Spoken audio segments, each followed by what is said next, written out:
Hydraulic multipurpose of chain block and പുള്ളിയാണിതെന്ന് ദാമോദരൻ പറയുന്നു. എന്തായാലും അതിന് മുൻഭാഗം ഇപ്പോൾ ഏറെക്കുറെ ഈ മുകൾ ഭാഗത്ത് റോഡിൻ്റെ നിരപ്പിലേക്ക് അടുക്കുകയാണ്, സാവധാനം അടുക്കുകയാണ്.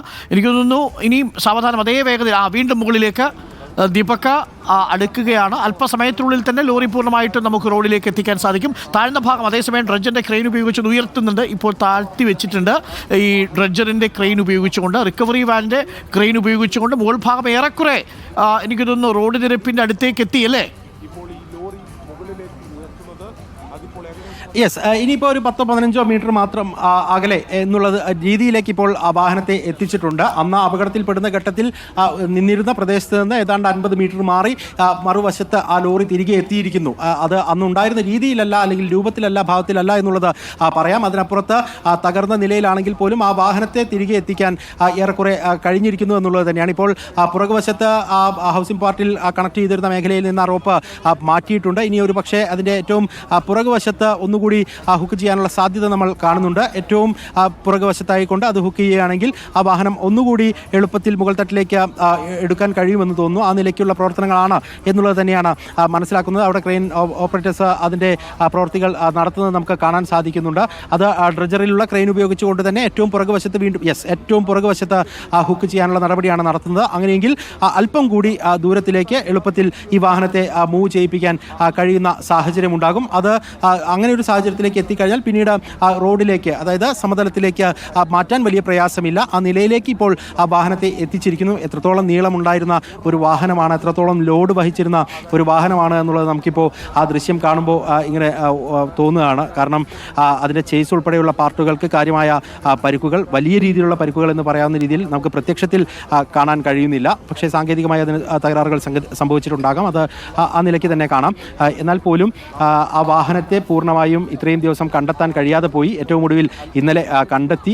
അതിൻ്റെ ഈ ഒരു ക്യാബിൻ ഉൾപ്പെടെയുള്ള പാർട്ടുകൾ ഈ മേഖലയിലേക്ക് ആദ്യഘട്ടത്തിൽ എത്തിച്ചു. അത് ഇന്നലെ തന്നെ പൂർണ്ണമായും എടുക്കാനുള്ള നീക്കങ്ങൾ നടത്തി. അത് പരാജയപ്പെട്ടു പോയി. ഇപ്പോൾ വീണ്ടും ഒരു ദൗത്യം എന്നുള്ള നിലയ്ക്ക് വെയിൽ ഉദിക്കുന്നതിന് മുൻപ് തന്നെ എന്ന് വേണമെങ്കിൽ പറയാവുന്ന രീതിയിൽ ഗംഗാബലിയുടെ ഒരു കാലാവസ്ഥയൊക്കെ വെച്ച് നോക്കുമ്പോൾ വെയിൽ ഉദിക്കുന്നതിന് മുൻപ് തന്നെ പൂർണ്ണമായും അതിനെ റോഡരികിലേക്ക് എത്തിക്കാനുള്ള ശ്രമങ്ങൾ നടത്തുന്നു. പക്ഷേ ഇപ്പോഴും ആ ക്യാബിനകത്ത് പല കാര്യങ്ങളും, അതായത് അർജുനുമായി ബന്ധപ്പെട്ടുകൊണ്ട് ചില അസ്ഥികൾ ഉൾപ്പെടെയുള്ള ഭാഗങ്ങൾ ഉണ്ട് എന്നുള്ള സൂചനകൾ ഇവിടെ നേരത്തെ ജിതിനൊക്കെ പങ്കുവയ്ക്കുന്നുണ്ടായിരുന്നു. അങ്ങനെയെങ്കിൽ ഇനിയിപ്പോൾ മുകൾ തട്ടിലേക്ക് എത്തിച്ചതിന് ശേഷമായിരിക്കും അതിൻ്റെ പൂർണ്ണമായ ഒരു പരിശോധന ഉണ്ടാവുക എന്നുള്ളതാണ്. ആ ഇരുമ്പ് പാർട്ടുകളൊക്കെ ചിലപ്പോൾ കട്ട് ചെയ്ത് നീക്കിയാലൊക്കെ ഇനിയിപ്പോൾ അതിനകത്തുള്ള സാധനങ്ങളൊക്കെ പുറത്തേക്ക് എടുക്കാൻ കഴിയുന്ന സാഹചര്യം ഉണ്ടാവും. അർജുൻ ഉപയോഗിച്ച അദ്ദേഹത്തിൻ്റെ വസ്തുക്കളൊക്കെ ഉണ്ടാകാം അതിനകത്ത്. അതൊക്കെ പുറത്തേക്ക് എടുക്കേണ്ട നടപടിയിലേക്ക് കൂടി പോകേണ്ടതുണ്ട്. ഇപ്പോൾ നമുക്ക് ഈ ഒരു ലോറി പുറത്തേക്ക് എടുക്കുന്ന നടപടിയിലേക്ക് തന്നെ പോവുകയാണെങ്കിൽ കൃത്യമായി മനസ്സിലാക്കാൻ സാധിക്കും. ആ ഡ്രഡ്ജറിൽ നിന്നുള്ള കൃത്യമായ നിർദ്ദേശങ്ങളുണ്ട്. ആ നിർദ്ദേശങ്ങൾ സഹിതം ഈ തൊട്ട് കരയിൽ നിൽക്കുന്ന ആളുകൾക്ക് അവർ കാര്യങ്ങൾ പങ്കുവയ്ക്കുന്നുണ്ട്. അതായത് അദ്ദേഹം പറഞ്ഞിരിക്കുന്നത് ഇത്രയുമാണ്, വളരെ വ്യക്തമാണ്. ആ ഡ്രഡ്ജർ അല്പം കൂടി ഇങ്ങോട്ട് നീക്കാൻ കഴിയുമോ എന്നുള്ളതാണ് കരയിലുള്ള ഓപ്പറേറ്റേഴ്സ് ചോദിച്ചത്. അപ്പോൾ അദ്ദേഹം പറയുന്നത് അങ്ങനെയെങ്കിൽ ഈ പുള്ളി വീണ്ടും മുൻവശത്തേക്ക് കൊണ്ടുപോയി അതിൻ്റെ ഇരുമ്പ് തൂണുകൾ ഉയർത്തേണ്ടതുണ്ട്. അത് ഉയർത്തിയാൽ മാത്രമേ സാധ്യമാകൂ എന്നുള്ളതാണ്. അപ്പോൾ സമയം വീണ്ടും നഷ്ടപ്പെടും. അപ്പോൾ അത് വേണ്ട എന്നുള്ള നിലപാടിലേക്ക് കരയിലുള്ള ക്രെയിൻ ഓപ്പറേറ്റേഴ്സ് എത്തുന്നു. അവരതിൻ്റെ പുറകുവശം വീണ്ടും ഒന്നുകൂടി ഹുക്ക് ചെയ്ത് കൊടുക്കുന്നു. അത് ഉയർത്തുന്ന നടപടിയിലേക്ക് കടക്കുകയാണ്. തമ്പ് കാണിക്കുന്നുണ്ട്. ഉയർത്തിക്കോളാനുള്ള നിർദ്ദേശം അവിടെ ഡ്രഡ്ജറിലുള്ള ഓപ്പറേറ്റർക്ക് പോകുന്നുണ്ട്. അദ്ദേഹം അതനുസരിച്ച് അത് ഹുക്ക് ചെയ്ത് കഴിഞ്ഞിരിക്കുന്നു. അത് ടൈറ്റൻ ചെയ്ത് കഴിഞ്ഞിരിക്കുന്നു. അതിനിപ്പോൾ ഉയർത്തുക എന്നുള്ളത് മാത്രമാണ്.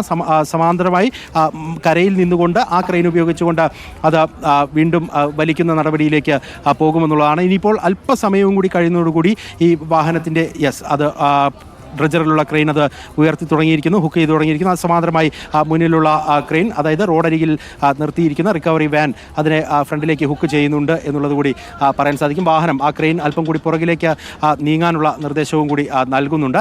പക്ഷേ ഇനിയിപ്പോൾ എങ്ങനെയാണ് ഇത് മുകൾ തട്ടിലേക്ക് എത്തിക്കുന്നത് എന്നുള്ളതാണ് നമുക്ക് അറിയേണ്ടത്. നേരത്തെ ആ മണ്ണിൽ തട്ടി നിൽക്കുമോ എന്നുള്ള ചോദ്യമുണ്ടായിരുന്നു. അപ്പോഴേ ഞാൻ പറഞ്ഞിരുന്നു അതിൻ്റെ ആ ഭൂമ ഉയർത്താനുള്ള സാഹചര്യം ഉണ്ട് എന്നുള്ളത്. ആ തരത്തിൽ നേരത്തെ ഉണ്ടായിരുന്നതിൽ നിന്ന് അല്പം കൂടി അതിൻ്റെ ആ ഒരു റിക്കവറി വാനിൻ്റെ ബൂം ഉയർത്തുന്നുണ്ട്. അത് മണ്ണിൽ തട്ടി നിൽക്കുന്നതിനപ്പുറത്തേക്ക് അത് പെട്ടെന്ന് തന്നെ ഉയർത്തി മുകളിലേക്ക് എത്തിക്കാനുള്ള ശ്രമങ്ങളായിരിക്കും ഇനി ഉണ്ടാവുക എന്നുള്ളതാണ് നമ്മൾ മനസ്സിലാക്കുന്നത്. 2 ക്യാമറ ഔട്ടുകൾ അവിടെ വരുന്നുണ്ട് എന്ന് കരുതുന്നു.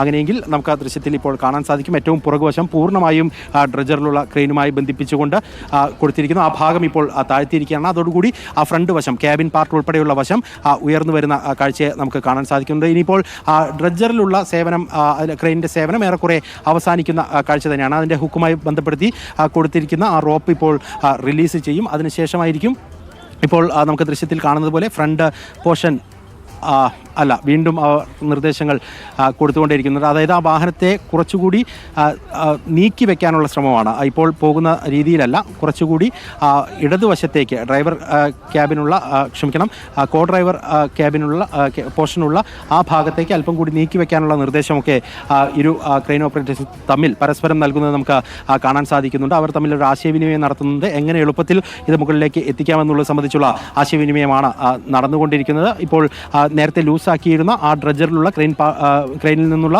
റോപ്പ് വീണ്ടും ടൈറ്റൻ ചെയ്തിട്ടുണ്ട്.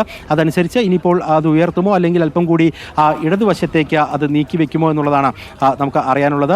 അതുകൂടി കഴിഞ്ഞാൽ ഏറെക്കുറെ അത് കരയിലേക്ക് വാഹനം എത്തി എന്ന് തന്നെ ഈ ഒരു ഘട്ടത്തിൽ നമുക്ക് പറയാൻ സാധിക്കും. നേരത്തെ ഞാൻ സൂചിപ്പിച്ചു കഴിഞ്ഞു, 2 തവണ ഇന്നലെ വൈകിട്ട് ശ്രമങ്ങൾ നടത്തിയതാണ്. ആ 2 തവണയും അത് പരാജയപ്പെട്ടു പോയതാണ്. ആ പരാജയപ്പെട്ടു പോയിടത്തു നിന്നാണ് ഇന്ന് ഇത്രയും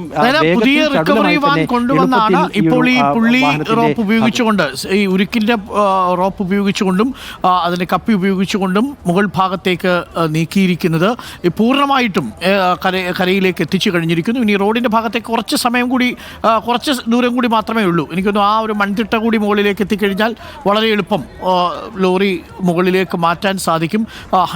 ടോട്ടൽ ലോസാണ് ലോറിയുടെ ഒരു ഭാഗവും നമുക്ക് പുനരുപയോഗിക്കാൻ പറ്റുന്ന രീതിയിലില്ല. എല്ലാം നഷ്ടപ്പെട്ടിട്ടുണ്ട്. പ്രേക്ഷകർക്ക് കാണാം, ആ ലോറിയുടെ ഭാഗം പൂർണ്ണമായും തടികേറ്റുമെന്ന ലോറിയാണ്. ആ ലോറിയാണ് 16-ാം തീയതി, ജൂലൈ മാസം 16-ാം തീയതി ഗംഗാവലി പുഴയുടെ ആഴങ്ങളിലേക്ക് മുങ്ങിപ്പോയത്.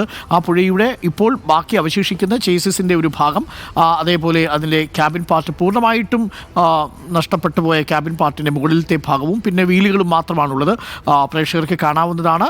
ഇപ്പോഴും എനിക്ക് തോന്നുന്നു ദീപക്, ആ ക്രെയിൻ നമ്മുടെ ഡ്രഡ്ജറിലെ ക്രെയിൻ ഇപ്പോഴും അതിൻ്റെ താഴ്ന്ന ഭാഗത്ത് ഘടിപ്പിച്ചിട്ടുണ്ട് എന്നാണ്. കാരണം ഒന്നുകൂടി ഒന്ന് ഉയർത്തി കൊടുക്കണം എന്ന് തോന്നുന്നു അല്ലേ ഈ ഭാഗത്ത്? അതെ, റിലീസ് ചെയ്യുകയാണ് ചെയ്യുന്നത്. ഇപ്പോൾ കുറച്ചുകൂടി താഴ്ഭാഗത്തേക്ക് റിലീസ് ചെയ്ത് കൊടുക്കുകയാണ്. എനിക്ക് തോന്നുന്നത് ആ ഡ്രഡ്ജറിലുള്ള ക്രെയിൻ അല്പം കൂടി അത് ഹുക്ക് ചെയ്ത് ഉയർത്തുന്നതിന് വേണ്ടിയുള്ള ഒരു ശ്രമമാണെന്ന് തോന്നുന്നു. നിലവിൽ കരയിലേക്ക് വലിച്ച് എത്തിച്ചിരുന്ന ആ ലോറി അല്പം കൂടി ആ റോപ്പ് റിലീസ് ചെയ്തിരിക്കുന്നു. പൂർണ്ണമായും റിലീസ് ചെയ്തിരിക്കുന്നത് നമുക്കിവിടെ കാണാൻ സാധിക്കുന്നുണ്ട്. ആ ക്രെയിനിൻ്റെ നേരത്തെ ആദ്യഘട്ടത്തിൽ അതിൻ്റെ ക്യാബിൻ പാർട്ടുമായി ഘടിപ്പിച്ച ആ റോപ്പ് പൂർണ്ണമായും റിലീസ് ചെയ്തിരിക്കുന്നു. ഇപ്പോൾ ഡ്രഡ്ജറിലുള്ള ക്രെയിനിൻ്റെ ആ ഒരു ഹുക്ക് ചെയ്തിരിക്കുന്ന ആ പാർട്ട് വെച്ചുകൊണ്ടാണ് ലോറി ഈ ഒരു നിലയിൽ ഈ മേഖലയിൽ നിൽക്കുന്നത്. ഇനിയിപ്പോൾ ആ റോപ്പ് വേറെ എവിടെയാണ് മാറ്റി ഘടിപ്പിക്കുന്നത് എന്നുള്ളതാണ്. എനിക്ക് തോന്നുന്നു അതിൻ്റെ ക്യാബിൻ പാർട്ട് കഴിഞ്ഞ് അതിൻ്റെ ഒരു സെൻട്രൽ പോർഷനിലേക്ക് ഒരു പക്ഷേ ഈ കരയിൽ നിൽക്കുന്ന ക്രെയിനിൻ്റെ ഈ ഒരു റോപ്പ് ഘടിപ്പിക്കാനുള്ള ശ്രമമാണെന്ന് തോന്നുന്നു. അങ്ങനെയെങ്കിൽ ഒരു പക്ഷേ അത് തൂക്കിയെടുക്കുന്ന നിലയിലേക്ക് കാര്യങ്ങൾ പോകുമെന്ന് തോന്നുന്നു. വലിച്ച് നീക്കുന്നതിന് ഒരു തടസ്സം ഇവിടെ കാണുന്നത് ഇപ്പോൾ നമുക്ക് അതിൻ്റെ ക്യാബിൻ പാർട്ടിൻ്റെ ആ ഒരു പോർഷനിൽ കാണാൻ സാധിക്കും. വലിയൊരു മൺതിട്ട അവിടെയുണ്ട്. അപ്പോൾ അങ്ങനെ വലിച്ച് നീക്കിയെടുക്കുന്നത് പ്രയാസകരമായിരിക്കും. അപ്പോൾ സ്വാഭാവികമായും ഇനിയിപ്പോൾ ഈ ഒരു ചേസിൻ്റെ സെൻട്രൽ പോർഷനിലേക്ക് എങ്ങാണ്ട് അത് കണക്ട് ചെയ്യുമോ എന്നുള്ളത് സംബന്ധിച്ച ഒരു വ്യക്തത കിട്ടണം. നിലവിൽ നമുക്ക് അതിനെപ്പറ്റി പറയാൻ കഴിയുന്നില്ല. കാരണം ആ റോപ്പുകളെല്ലാം തന്നെ പൂർണ്ണമായും റിലീസ് ചെയ്തിട്ടിരിക്കുന്നതാണ് കരയിലുള്ള ക്രെയിനുമായി ബന്ധപ്പെട്ടുകൊണ്ട് നമുക്ക് കാണാൻ സാധിക്കുന്നത്. എന്തായാലും ഒരു കാര്യം വ്യക്തമാണ്, ഇനി കുറച്ച് സമയവും കൂടി മാത്രമേ വേണ്ടൂ കരയിലേക്ക് പൂർണ്ണമായും അർജുൻ ഓടിച്ചിരുന്ന റിക്കവറി ലോറി കുറച്ച് മാറ്റിവെക്കേണ്ടി വരുമല്ലോ. കുറച്ച് മുന്നിലേക്കെടുത്ത് ലോറി മുകളിലേക്ക് നീക്കാൻ സാധിക്കും. ഇനിയിപ്പോൾ കുറച്ച് സ്പേസ് അവിടെ ഉണ്ടായെന്ന് തോന്നുന്നു അല്ലേ? അതെ, നേരത്തെ ഉണ്ടായിരുന്നതിൽ നിന്ന് കുറച്ചുകൂടി സ്പേസ് ആ ക്രെയിൻ എടുക്കുന്നതാണ് നമ്മൾ കാണുന്നത്. അത് പിറകുവശത്തേക്ക് നീക്കി കഴിഞ്ഞിരിക്കുന്നു. ഇനി സ്വാഭാവികമായും ആ റോപ്പ് ടൈറ്റൻ ചെയ്യുന്ന നടപടിയിലേക്ക് പോകുമെന്നുള്ളതാണ്. ആ റോപ്പ് ടൈറ്റൻ ചെയ്ത് കഴിഞ്ഞാൽ അത് പിന്നീട് വലിച്ചു കയറ്റാം എന്നുള്ള രീതിയിൽ തന്നെ ആയിരിക്കുമെന്നാണ് അനുമാനിക്കുന്നത്. പക്ഷേ ഇപ്പോൾ ഡ്രഡ്ജറിലെ റോപ്പ് ഉപയോഗിച്ചുകൊണ്ട് അതിൻ്റെ പുറകുവശം ഹുക്ക് ചെയ്ത് നിർത്തിയിട്ടുണ്ട്. ഇനിയിപ്പോൾ അത് വലിച്ച് മുകൾ തട്ടിലേക്ക് എത്തിക്കുന്ന നടപടിയിലേക്കാണ് കടക്കേണ്ടത്. അതിൻ്റെ ബൂം ഉൾപ്പെടെ വീണ്ടും താഴ്ത്തി വരുന്നത് നമുക്ക് കാണാം. ഇത് ഏത് തരത്തിലാണ് അതിൻ്റെ റോപ്പ് ടൈറ്റൻ ചെയ്യാനാണോ അല്ലെങ്കിൽ ആ ലെങ്ത് കുറച്ചുകൂടി കൂട്ടാനാണോ തുടങ്ങിയ കാര്യങ്ങളിലൊക്കെ തന്നെ വ്യക്തത വരേണ്ടതുണ്ട്. എന്തായാലും അല്പസമയത്തിനകം തന്നെ ഈ വാഹനം മുകൾ തട്ടിലേക്ക് എത്തിക്കുമെന്ന കാര്യത്തിൽ തർക്കമില്ല. അത് ഇത്രയും സമയം ഏതാണ്ട് പകുതിയോളം ഭാഗം വീണ്ടും ഒരു ക്രെയിൻ പുറകിലേക്ക് എടുക്കുകയാണ്. അതായത് അവിടെ ഒരു ഇലക്ട്രിക് ലൈന് കൂടിയുണ്ട്. അതുകൊണ്ട് വളരെ ഉയരത്തിലേക്ക് ആ ഒരു പോകുക സാധ്യമല്ല.